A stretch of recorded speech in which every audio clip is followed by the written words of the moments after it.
a real pleasure to be able to be here, to have the opportunity to speak, especially in memory of Dodi. Dodi is someone that I had the opportunity to teach under in Matan. And even I'm pretty sure that the first time that I taught as a guest lecturer was on the topic of tefillah. I'm not 100% sure, but I think it was on the topic of tefillah. I remember her coming to me afterwards and saying that she spent a number of years learning within the Matan framework. And at the same time, she feels that she has to expand her horizons and learn other approaches as well, and ask some things that you can connect to tefillah, connect to other things. And therefore, my hope is, with the short amount of time that we're going to have, we're going to do it probably a little bit unconventionally within this context, because I'm going to be using a PowerPoint, both to try to bring some of the ideas to life, and at the same time to try to cover more within the time that we have. But a lot of it was based upon, this is a teacher's edition of a book that I produced for high schools about teaching tefillah. So some of the graphics here will be from this book. But I'm going to try to understand what tefillah is, and the title that we gave, why is prayer so difficult and tefillah so easy, yet at the same time difficult to find. So with that in mind, I would ask you to think to yourself, if you had to write your own tefillah for this very moment, what would that tefillah be? What would you be asked for? You don't have to say out loud. Just think to yourself, if you want to write it down. This is your tefillah on your mind. Think about it then. Like for us. The tefillah, if you would be writing your own tefillah to say right now, what would it be?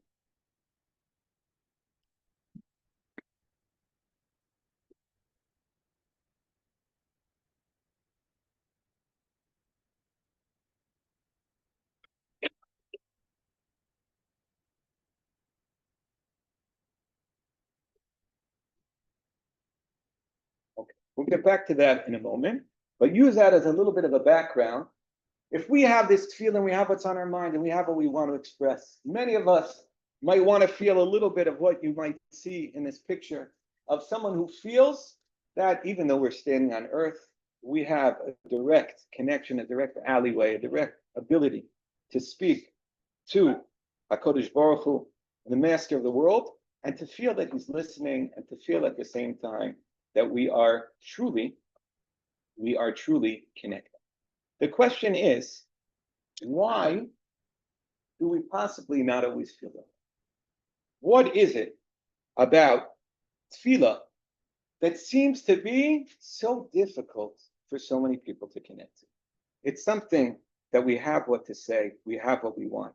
So you might ask a question, do you think people find tefillah difficult? But for most people, the answer is an obvious yes, but it's more a question of why. Why is it that people find tefillah so difficult? So if you study the issues, you might find that there are a number of suggestions. The language, not understanding the Hebrew. Even if you understand the Hebrew, tefillah is often very poetic. It's not necessarily the way we speak. Philosophical questions of, is God really listening? Is God going to change things because of what I said? If he wanted to give me, maybe he would have given me beforehand if I have a request. Internal contradictions. Sometimes we seem to express possibly something our sex writes about. Sometimes we seem to express that we are so distant from God, sometimes so close to God. Sometimes we find it hard to understand. And if you go and you look in the modern world and you study that one of those difficult subjects in so many schools, to the point that many schools go out of their way to try to limit the amount of time that they have to feel it together. If they can have the students daven outside of the context of the classroom, it makes it easier, because so much of tefillah time is often dealing with the Quran and the like. Some will say the communication, modern communication, is with a smiley face. It's not even with words. And then you have to say these long paragraphs. The attention span of the modern world, the ability to concentrate, and to be able to focus. We live in a time that many attribute a lack of maturity and depth to society as a whole. Some would say that there are some self-centered approaches to life. And how much do we really need? We live a pampered materialistic lifestyle, a lack of feeling of sorrow, and the lack of appreciation of language altogether. These are some suggestions that might lead us to believe that the challenges that we have in Tefillah are actually new. They didn't exist in the past, but that's not true at all. Because Chazal are very, very clear that Tefillah is challenging. Chazal tell us that there are dvarim ha'omdim berumo shel olam. There are things that stand at the height of the world, which Rashi explains is Tefillah. Tefillah connects humanity to God. It is the highest of the high. But uvnei adam mezalzelin bahen. People don't take it seriously. The Gemara tells us that arba'at dvarim tzrichim chizuk. There are 4 things that need chizuk, which Rashi explains. Shitchazek adam bahen tamid b'chol kofo. It's something that you have to do constantly. It's not that you learn how to ride a bike and then you go on autopilot. It's something that even if you have the most amazing tefillah one day, that doesn't even say that later that day your tefillah is also going to be amazing. It's something that Chazal very clearly understood, that it is a powerful but yet challenging activity. So you might say, well, if so, what chance do we have of succeeding in educating, in connecting ourselves to Tefillah? Chazal already knew before these issues were to the degree that they are now, that Tefillah is something changing. So I'd like to take a 2-pronged approach.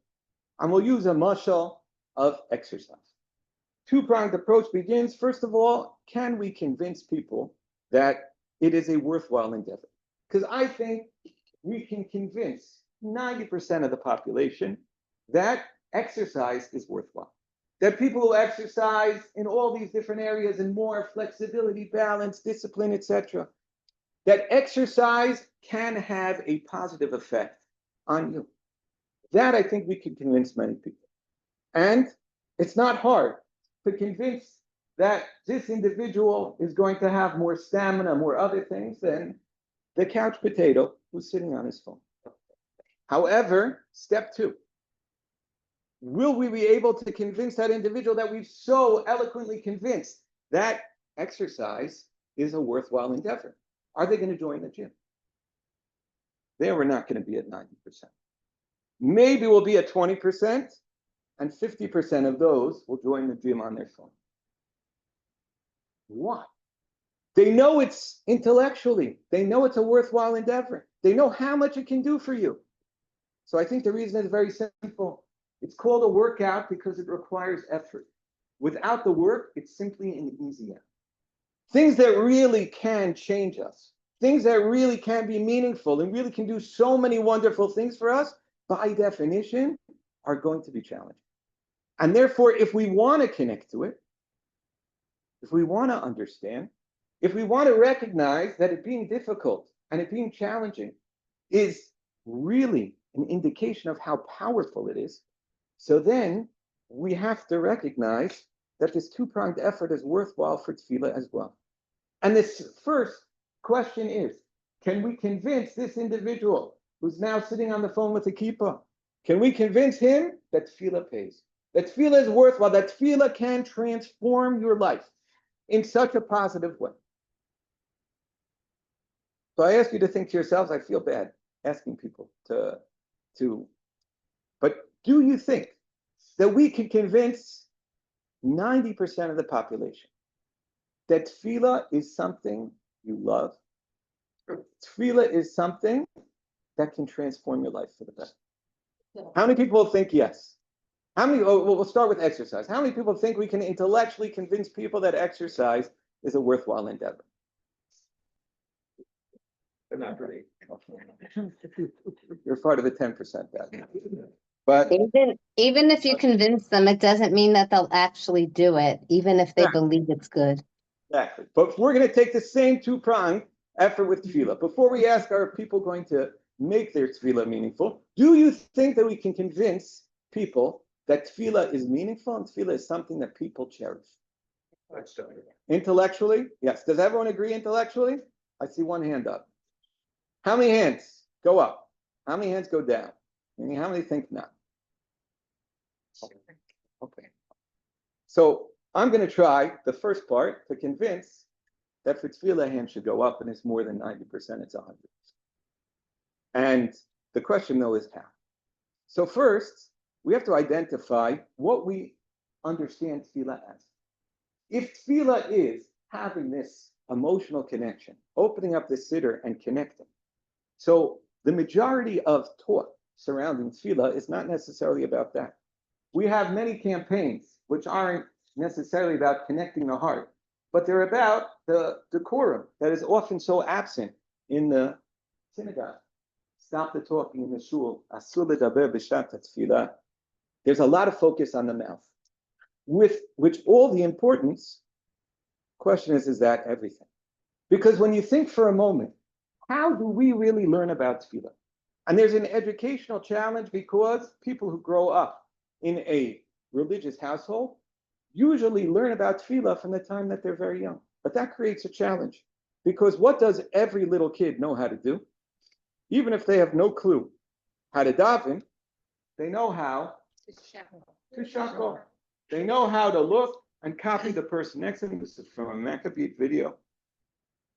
But you wonder, with all the effort that we have, and we have a principle here, with all the effort that we have from the time that children are young, to be able to have the decorum and the concept of being quiet, and it continues age after age, and it doesn't seem to always be working. Shuls are not always quiet.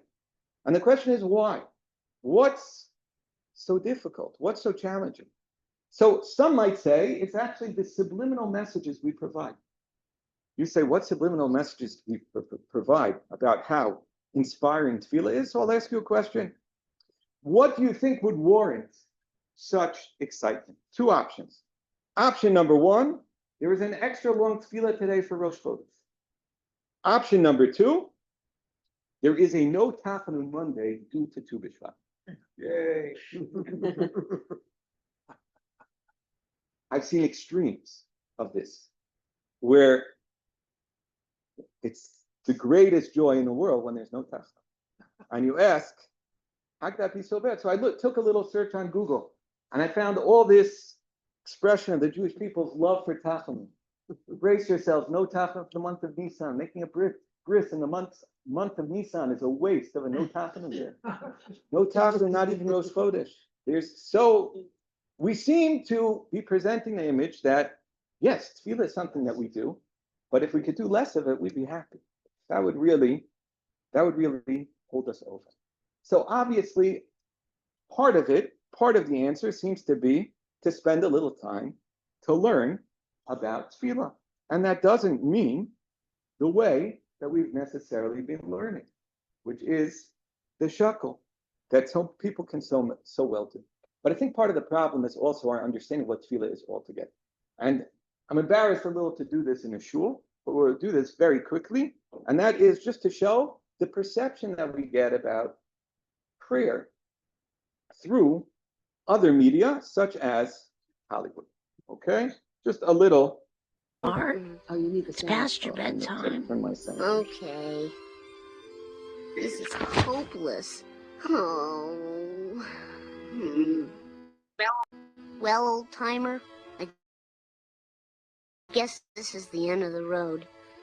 I know I haven't always been a good kid, but if I have to go to school tomorrow, I'll fail the test and be held back. I need your help. I just need Prayer, one more day to study, Lord. I need your help. Prayer, the last refuge of a scoundrel. A teacher strike, a power failure, a blizzard, anything that'll cancel school tomorrow. I know it's asking a lot, but if anyone can do it, you can. Thanking you in advance, your pal, Bart Simpson.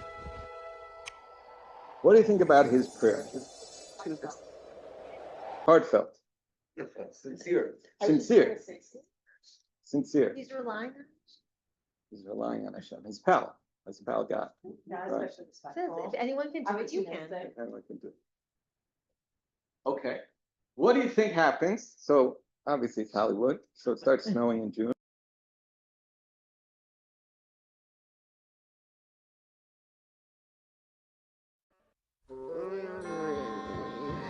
Wake up, Bart. Rise and shine, little guy. Time to wake up. Oh, no. Wake up and look at the snow. Whoa, good morning, world. Rise and shine. It's the Bill and Marty Show. He's Bill. He's Marty. Two grown men who can't get enough of each other. And it looks like we've got some snow formation for all those flake lovers out there. Mm-hmm. Springfield Electric, gas and water plants are closed today. Oh, now don't forget the nuclear power plant, Bill. That's closed, too. Woohoo! All right! For all you youngsters, you toddlers, this is what you've been waiting for. Springfield County Schools are... I can't read it, I'm too excited. Uh-oh. Springfield County Schools will be closed.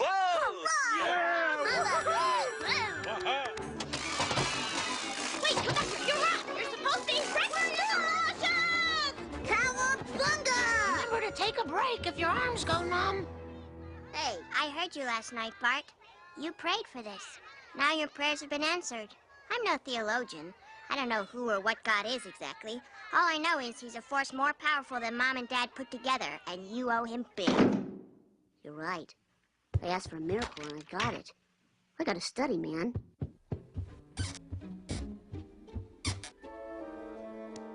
I'm not missing anything. He squanders the opportunity. Now, at first glance, we really might give off the impression that this is a wonderful prayer. And as prayer, the last refuge of a scoundrel, and you owe him. God responded in kind, you owe God. I think there are certain positive elements of it, but I think it's very far from what we're trying to accomplish, and I'll explain in a moment. But I'd like to precept one regarding tefillah. The reality, number one, that for some students and individuals, prayer is the most difficult part of the day, especially if it involves forcing to recite words, to stand, etc. Prayer is extremely difficult, but that has nothing to do with what we're talking about. But tefillah, when performed, is one of the most cherished parts of a person's day. It is just hardly achieved or experienced. If prayer is asking, requesting for something from our pal, because they're the only one who can provide, at the same time, we might feel limited. We might feel distant. We might feel that we only turn to God when we're in a foxhole.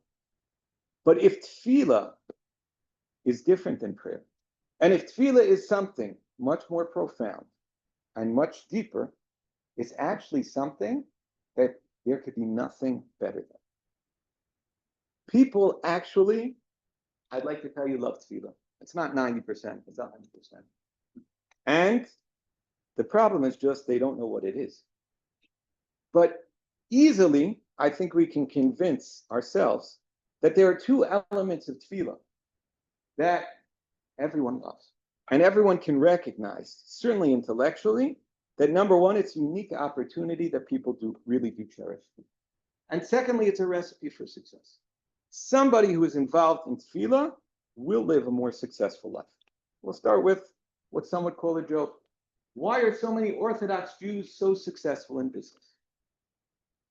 Why? Because 3 times a day, they put everything out of their mind and think about nothing other than how to succeed in business. It's a little bit of a joke, but there's a lot of truth to it.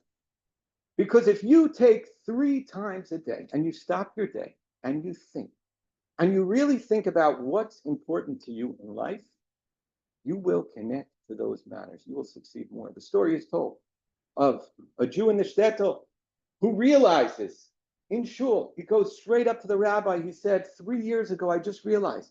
3 years ago, I made an agreement with Ivan the Terrible in the community that if something doesn't happen by 3 years' time, he has the right to take everything I own, all my possessions.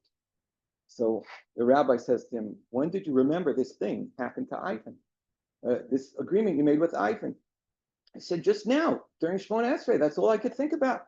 So he said, you have nothing to worry about. He said, why? You're going to protect me with magic, Kabbalah? He said, no, Ivan doesn't daven. He's not going to remember what happened 3 years ago. You daven, of course you're going to remember.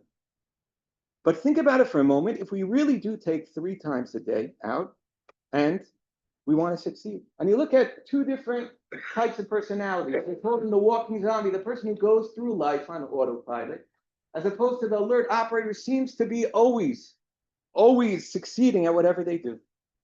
And you look at the character traits within life, and you go through, pays attention to differences in time, appreciates inner feelings, etc. And you say, what are the midot? What are the characteristics of the alert operator? They're all the elements that you will find in a real tefillah. Somebody who is really involved in tefillah, who's connected to themselves and their needs and the people around them and the world and the purpose of life, is going to be more successful at life. That's just practical, not only in business, way beyond. But I'd like to go one step further, which is where I personally, in this book that I wrote, I didn't reveal, but I'll reveal to you that I was a counselor in this camp. And I was in a camp, TVI, which doesn't exist anymore, Torah Vavoda Institute, which was for students going into 12th grade, which means that they're a little bit older. And there was a group of students in the camp who considered themselves to be the cool kids. They were not interested in any of the offerings of learning at all. So I said, no one wanted to deal with them. So I said, I'm willing to teach them. And the topic was standing in the presence of God, which began with speaking about tefillah. And we go, this is outside in the summer months on a tennis court, not in the ideal location. It's hot outside, etc. And to begin, take with this group of cool kids, and I asked them, I would like each of you to share something with the group. Can you describe one tefillah experience which was very meaningful to you and which left a lasting impression on your life? One tefillah experience. How many of them raised their hands? None. None. How many of them looked at me? None. Mm. Everyone starts looking.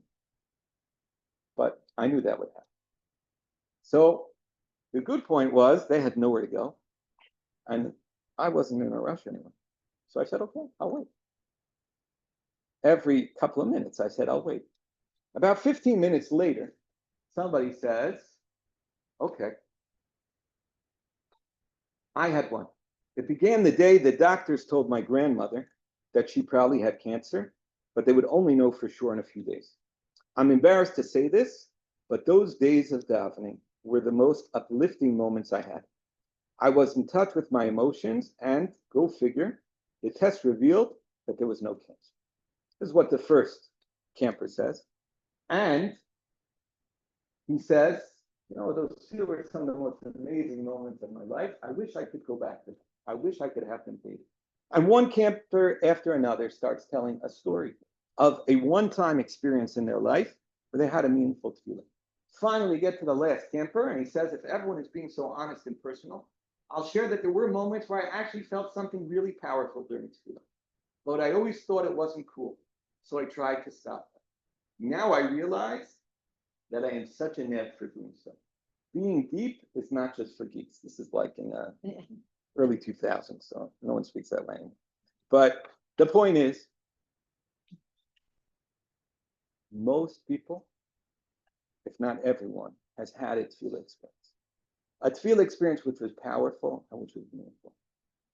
Very few people have that every day. Of those people, very few people have that 3 times a day. But a tefillah experience, when experienced, is extremely powerful. But the challenge, and part of the challenge is because tefillah involves body and soul. It involves training our lips to be able to say the words properly and also to be able to connect to the words. There was a Ger Tzedek, an individual who came from South Africa, was an Afrikaans, didn't know any Jews beforehand. He went to the University of Princeton. And in the University of Princeton, he met Jews and he ultimately converted. And he spent time learning. And a year later, he made what he called himself a bar mitzvah. I was at this bar mitzvah. He made himself a bar mitzvah where he learned from the Torah for the first time. And he had a kiddush afterwards. And in the kiddush, he told this story of coming closer to God. And in this kiddush, he said as follows. Before I completed my conversion, and when I was in the process of learning about Judaism, there was one question that I just couldn't fully understand. The most meaningful part of my day was tefillah. To experience the beauty of the tefillot and to have the opportunity to speak to God at least 3 times a day was a dream come true for me. I wished I had had this opportunity of tefillah since I was a child. And deep inside, I cried over the lost years of tefillah. How much better a person would I have been? How much happier a person would I have been if I had begun every day with tefillah since I was young? However, something nagged it. Here I was, a Gentile studying to be a Jew, and I could not help but to wake up in the morning and run to get dressed and to prepare myself for davening. I would hurry to the synagogue on campus, excited about the opportunity to daven. But almost always, I was the first one there. At times, after the 9th man had arrived, there I was, the 10th man, who was not yet allowed to be counted for a minyan. And yet, I had even arrived before the other 9. Even after having completed my conversion, although I can now be counted as part of the minyan, I still find that more often than not, I am one of the first people at minyan. Why is it that as I cry over the lost opportunities of years in which my life would have been so much better had I started my day with davening, and yet so many people who grew up in the system don't seem to grow to appreciate tefillah, even when they are old enough to grasp and value its message? I think it's a question that we might be able to offer different approaches. But part of it is, they say that Rav Yaakov Kamenetsky, who was the head of Torah V'das, which had institutions even from elementary school, had almost no tefillah time for little children, because he felt that little children didn't have the tools to appreciate tefillah. That if they end up as youngsters doing it out of rote, they will continue that even when they grow up. But for us to be able to get to tefillah, we have to really be able to separate the 2 elements of tefillah itself. Soloveitchik pointed out that when it comes to tefillah, there is an act. The act is saying words. That is the act of tefillah. But the real kiyum shabaleh, the concept of tefillah is not in the mouth. It's through the words that we say, but it is avodah shabaleh. It is service of the heart. And therefore, we focus on the mouth. That's how we begin our tefillah. Hashem sifatai tiftach ufi agi tilatecha. Open my lips, my mouth. But we conclude tefillah connecting it to the heart. The words of our lips, and the part of our heart.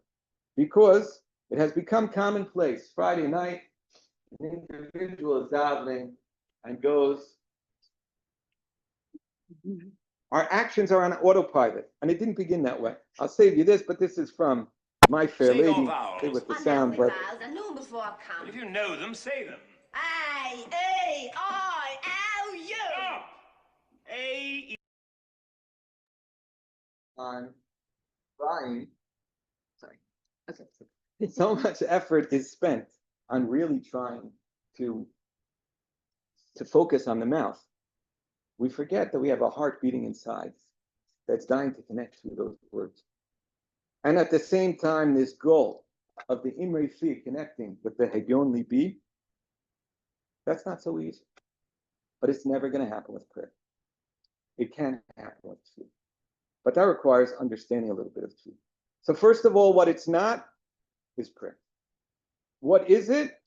So for that, in order to understand the Hebrew word, we have to uncover both its shoresh, the root of the word, pilel, and the binyan, the way in which the word is used. Throughout the Torah, the word is always hitpalel. It is an act, a reflexive act that we do. And if we look, and in the sources, we could find them on the second page of the source. But when we find in the Torah the word vayitpalel, already from Parshat Vayera, vayitpalel, it's always something that we're doing to ourselves. But what is this root pilel? So the commentaries speak about 2 times in the Torah that pilel appears, which helps us understand and uncover its meaning. One of them is in Parshat Vayechi. Parshat Vayechi in source 13. Parshat Vayechi at the end of Yaakov Avinu's life. Yosef comes over with his two sons to get the bracha, Malach HaGoaloti. And Yaakov Avinu turns to his son Yosef. And he says, you were separated for all this time. Vayomer Yisrael el Yosef, Pasuk Yud Aleph, Re'o fanecha lo filalti. To see your face, lo filalti. I wasn't filel. In a moment we'll explain what that means. V'inei ha'auti Elokim gam etzarecha. Yaakov Avinu thinks about the amazing things of even to be able to see your face. I was not filel, but to see your children. Now I get to see not only you, but to see your children, to see the next generation. Pasuk in source 14, another pasuk which is used.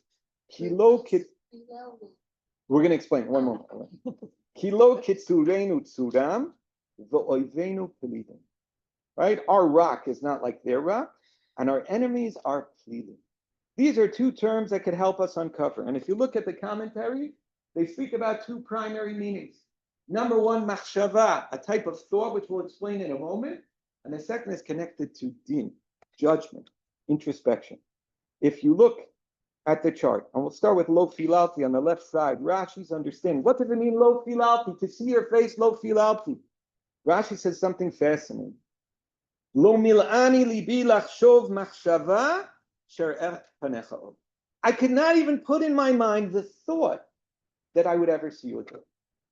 Filel is not just thinking about something. It's thinking about the ability to think about something. Before we began, I asked you to think about the tefillah that you would say right now. I'm not going to ask anyone here, but for many people, that tefillah will focus on what's urgent on our minds. What is it that's on our minds, either personal needs or possibly needs that are expressed through the news or other things that are going on? Rarely will it include some of the deeper things within the uncovering of the world. You look at the brachot of Shmona Esrei, and there we touch on big issues, kibbutz galuyot, malchut Beit David, on a system of justice, on many, many, many things that the average individual is focused on rifa'enu, on barech aleinu, and many of the other elements of the bracha that we could feel right in ourselves. Part of what tefillah does is to give us the thought to think about something that we otherwise wouldn't think about. Tefillah puts in our mind and asks us to really clarify what are really the important things in our life, not just the top three that were always on our mind, but what is really the way in which we see the world. The Rashbam, though, understands lo filalti as din. Lo danti belibi. I couldn't even give myself the right to think about it. To think about your face, because I didn't think I was going to ever see it. So how could I even allow myself to do so? And the word plilim as well, you find that the commentaries have a similar understanding. Plilim is either connected to judgment, in this case, introspection, or it's connected to some deeper effort of thought. When we look at what tefillah is, so tefillah seems to be thinking, the thought, being introspective, and really thinking about where we stand and where we're connected to things, what's important for us, and to do it in a way from this week's parsha of the Lubavitcher Rebbe in source 14, in source 18, speaks about Naftulei Elokim Niftalt. This is another, he says, root of Tefillah. Niftalti is Milashon Tila. Tila means a wick. A wick is bound together. Naftulei Elokim Niftalti, he says, similar Tila is to be able to be intertwined with HaKadosh. And here he explains in source 18, what he says, one of the fundamental differences between prayer, even the requests in prayer, and tefillah. And he says, even though seemingly tefillah is not something unique to the Jewish people, the world has prayer. Omnam lamito shel davar. He says, if we're going to be honest, kayem hevdel gadol u'mauti, there is a tremendous difference between the two concepts. He says, if you look at prayer, prayer is just focused on the request. What does Lahavdil Bart want from his pal? However, Tefillah is totally different. Tefillah perusha hitchavru. Tefillah means to connect. Bakasha madisha shemavakesh ma'akadosh baruch hu sheyitain. When I have a request, it's because I want the bottom line. I want God to give. At the end of the day, I want school to be canceled. That's my bakasha. However, in tefillah, I want to connect. Someone would even point out that some of the most powerful mitpalelot are all women. And some would say that one of the differences, fundamental differences between male communication and female communication is underscored in this. If we'll use the extreme, the man as the problem solver, as the one who, you have a request, okay, here I'm going to be able to help you out here, give you. And under certain circumstances, the woman who is the need is a way to connect. It's not just to get to the positive result at the end of the way. Part of tefillah, he says, is the connection you have from speaking to God, who you know is listening to your needs. Whether or not that response is going to be yes or no. It's not the bottom line. It's the idea of what it comes beyond. And every time hitpalel is used in Tanakh, except for once, as the Yad HaMelech in source 14 points out, 16, and source 16 points out, it's always reflexive. Tefillah is something that we do to ourselves. It's introspective, it's thinking. And on the simplest level, why would, after a tefillah, HaKadosh Baruch Hu possibly grant me something that he didn't give me before? Because I'm not the same. When I went into tefillah, I was a little more self-centered. I was a little less connected, a little less introspective. And when I emerge after tefillah, I am a different person. I am somebody who has connected deep down. And that connecting deep down is not just connecting to our mouth and our body, and not just to our heart, but it's actually connecting to our soul. When you connect to the soul, and you understand, as the Mechtav Eliyahu, Rav Eliyahu Desser points out, essentially the nefesh, what's deep inside, is constantly in a state of longing. And if you connect to that longing, that's really what tefillah is all about. Rav Kook begins his siddur with the note that halavai shitpalel adam kol hayom kulo. The Gemara learns the opinion of Rabbi Yochanan, which the Rambam rules like, that ideally a person should not limit his tefillah to 3 times a day. You should be in a constant state of tefillah. And he says, why is that? Because the neshama is in a constant state of tefillah. Tefillah is connection. Tefillah is when the needs express to connect us. And therefore that constant state of tefillah is essentially something that the moments that we are actually mitpalel with our mouth are where we try to connect to that soul and its longing at all times. And part of the reason this is difficult, what some would say is the elephant in the room, is this goes straight to the connections of who really God is, what it means to be connected to God, and who are we really? We start our morning trying to help us answer that question. We start with 2 brachot, the bracha of the soul, Elokai Neshama, and the bracha of the body, Asher Yatsa. And as the Ramah explains in Shulchan Aruch, the connection between the two is maflila asod. The end of the bracha of Asher Yatzar is the wonder that in this human physical body, we have a soul with a few different levels. And therefore, if we want to really get to the bottom of tefillah, we need to learn a little bit about what tefillah is.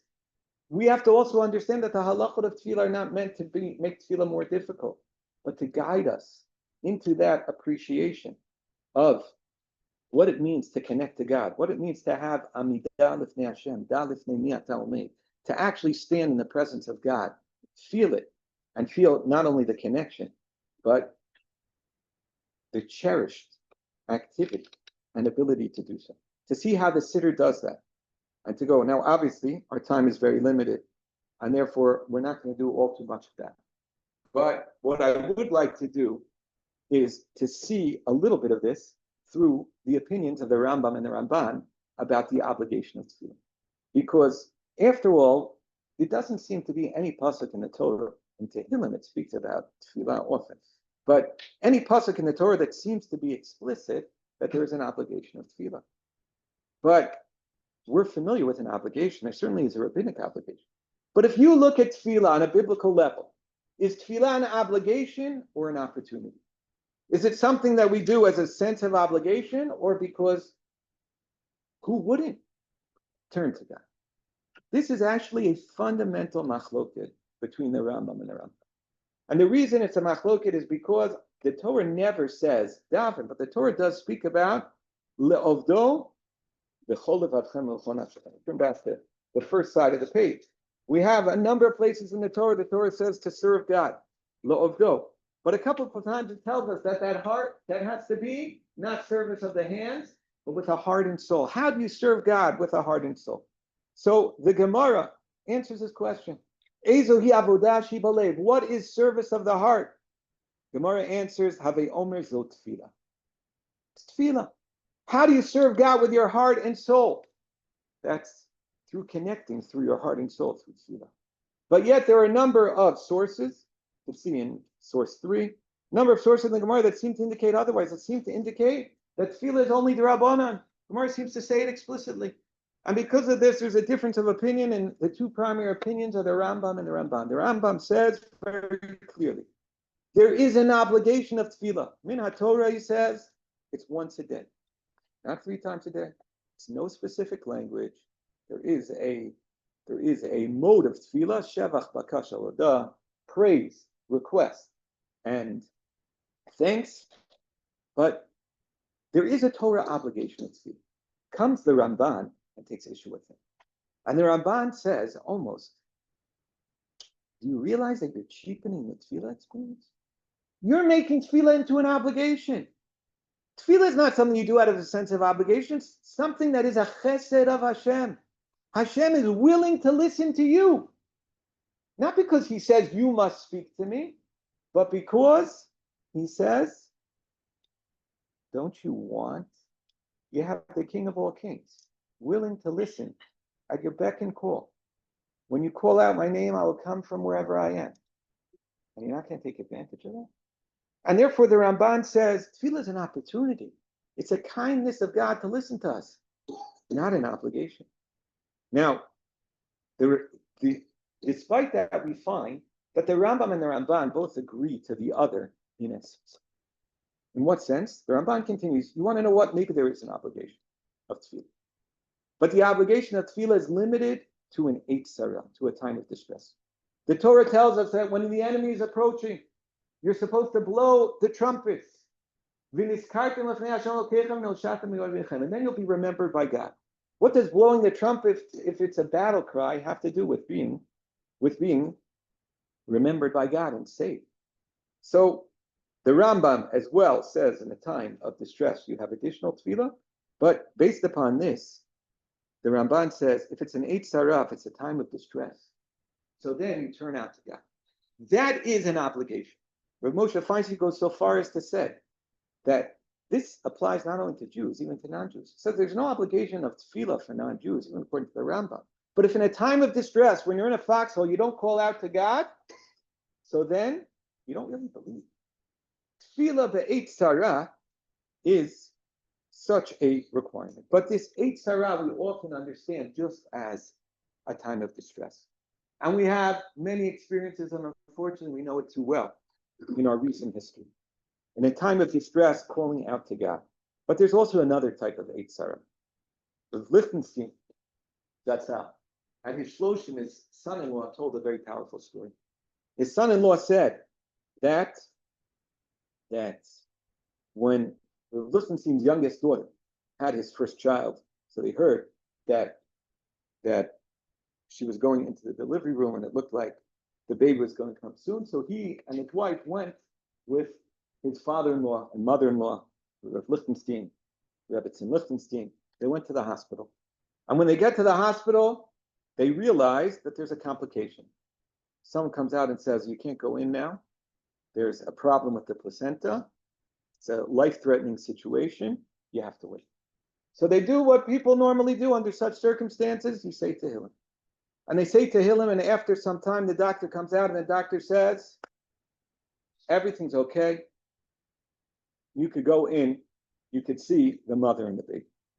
But Rav Lichtenstein continues to say Tehillah. Now, anyone who learned in Gush knows Rav Lichtenstein, when Rav Lichtenstein is concentrating, it's very difficult to break his concentration. So his son-in-law assumes he didn't hear what the doctor said.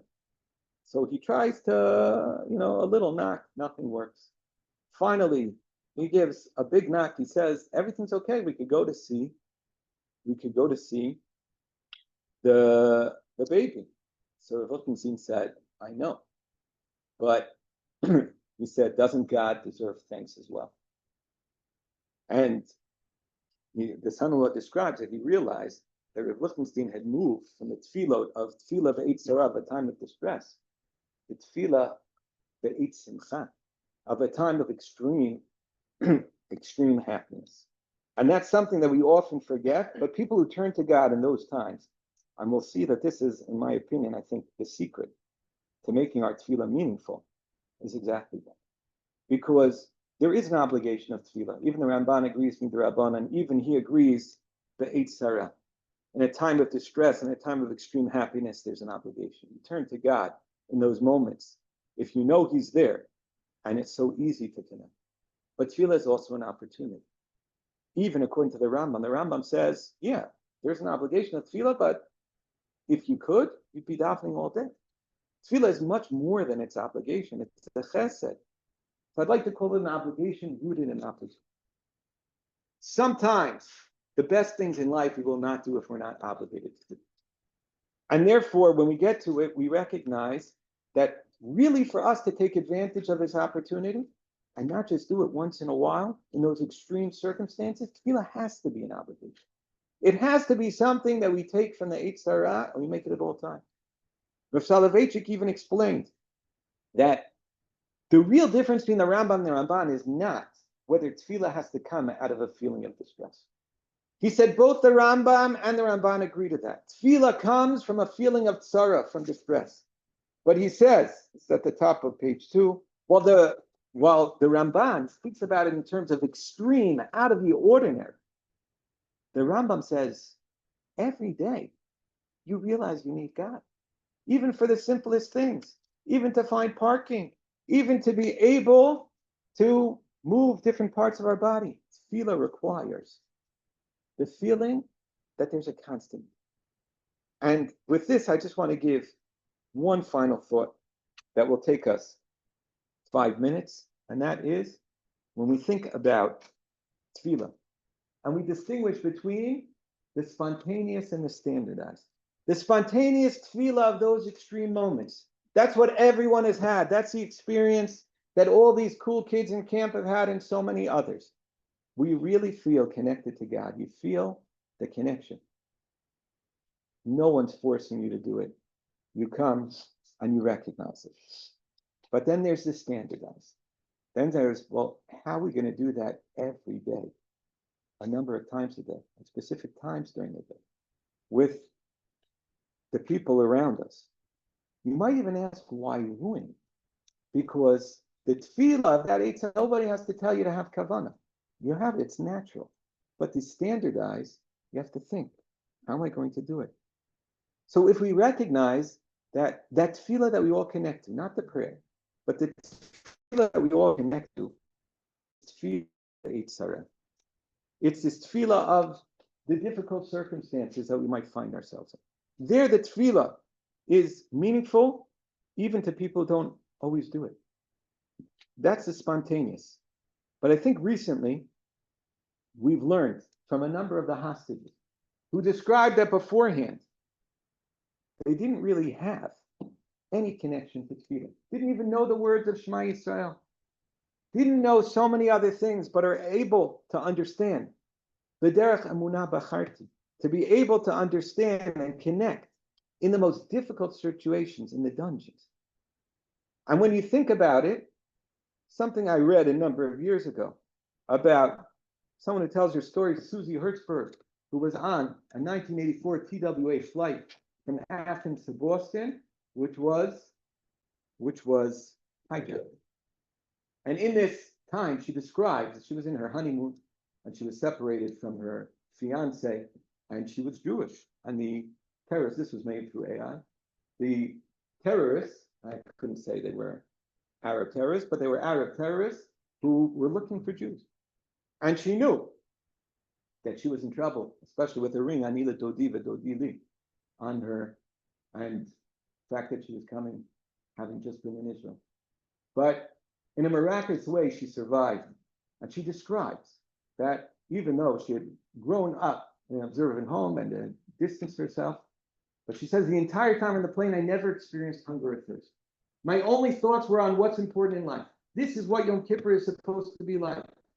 It's upsetting to me that even on Yom Kippur, I'm unable to reproduce the feelings of closeness to God and the clarity that I had on that day. When you have that one experience and you know, can I reconnect this experience? But I've heard of individuals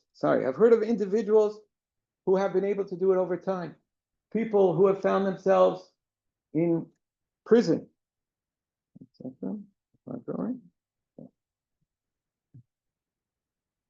Who found themselves in prison, but could feel so content because they have their Sefer Tehillim. But we've seen from some of the hostages that it could be even more than that. Omer Shem Tov says it very powerfully. He says that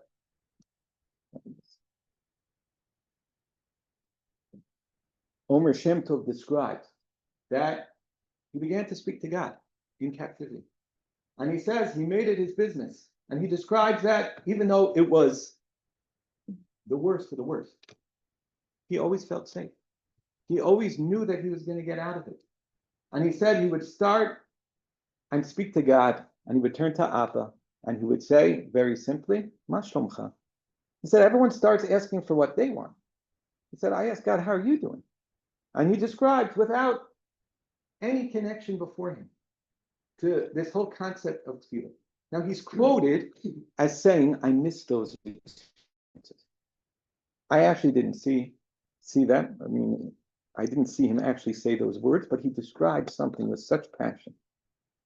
And that's really part of what tefillah is trying to do. We understand that Yitzhara, to be able to turn to God in those moments is something that we cherish. To do it on a daily basis is so difficult. And with the time that I have, I'll just finish this thought. Part of what the standardized tefillah is supposed to do is to give us those words. Maybe some of you, when writing that tefillah at the beginning, maybe found it a little bit difficult. Definitely do it on a daily basis to make each tefillah unique, rather than having a standardized section, which is supposed to give voice to add in all the personal tefillot that we have. It's supposed to give us the language. It's supposed to remind us to think the thought of some of the needs that we might not be thinking about, but we really have. Simultaneously, it's supposed to connect us to the people around us, to the ability to have a tefillah b'tzipur. I will just one last story, but no, we're taking too long. But I'll just say one last story and then an idea to think about. And that is, look at the language of tefillah. Language of tefillah is Hebrew. It's not necessarily all of our first language. And it's, even if it is, it's a Hebrew that's not necessarily the spoken Hebrew. It's sometimes poetic and seems distant. But I remember when I was in a camp in Russia, ran a camp for kids in Russia, 3-week camp. And the second to last day of the camp, some of the counselors are walking around and realize there's a Jewish cemetery, a half a kilometer, an old Jewish cemetery, which is in complete disarray, of a Jewish cemetery, which has Hebrew on the tombstones, etc. And we decide that we're going to make an event for kids in the camp to clean up the cemetery. Clean up. Now, I'm after 3 weeks in Russia. My Russian is Pajalsta, Spasiba, Udisuda. Three different terms. That's all I know. Please, thank you, and come over here if you need it for your counselor. Everything else goes through a translator. But the translators can't read the tombstones. Those tombstones could only be read by the counselors because the tombstones were in Hebrew. It's the language that connects Jews to Jews of all time, to Jews throughout the world. They go into a synagogue anywhere in the world and know what they're saying. Jews who are separated, Spain, Portugal, the entire world, their tefillah is almost the same. It's a fascinating thing that binds us to being part of the greatest nation in the world. And therefore, part of the difficulties of standardized tefillah, I'm not saying can be overcome, but can be understood why this workout is worthwhile if we understand the power of having that as a framework. And therefore, I'd suggest that 3 things to think about before tefillah every day. Number 1, the need. What really are our needs? Beyond those top 3 of what really is important to us, that we don't necessarily give voice to throughout. What really can be used as a need to connect me to God, not only to want that need to be answered in the affirmative. Number 2, to connect to the Jewish people as a whole, to be proud of being part of a nation, even if there are things that we need to fix, and we don't shy away from that. But to be able to connect, to be part of a tzibur, that the needs of others that I might not have are equally important to me. And the role that we have in the world is something that, if we succeed, can make the world a better place. And third, what is that relationship with God that I really want to have? Where is my neshama robbed by my mouth and my body and everything else, where I don't feel that burning thing, which is kol neshama telalka haluka, that is actually constantly in the state of prayer, the state of desire, of wanting more for life than just the latest fad. And I'm not saying it's easy, but if we connect a little bit to that, and we use the standardize as a way to bring the tefillah of an Eitz Sarah, to not be a fair weather Jew where we only turn to God when we're not going to be able to pass the test, then that relationship and that tefillah can be something that gives us a tremendous bounce point. So I thank you very much. I know it's a late hour. I tried to be an hour, a little bit less. And thank you. That's bad. Thank you very much.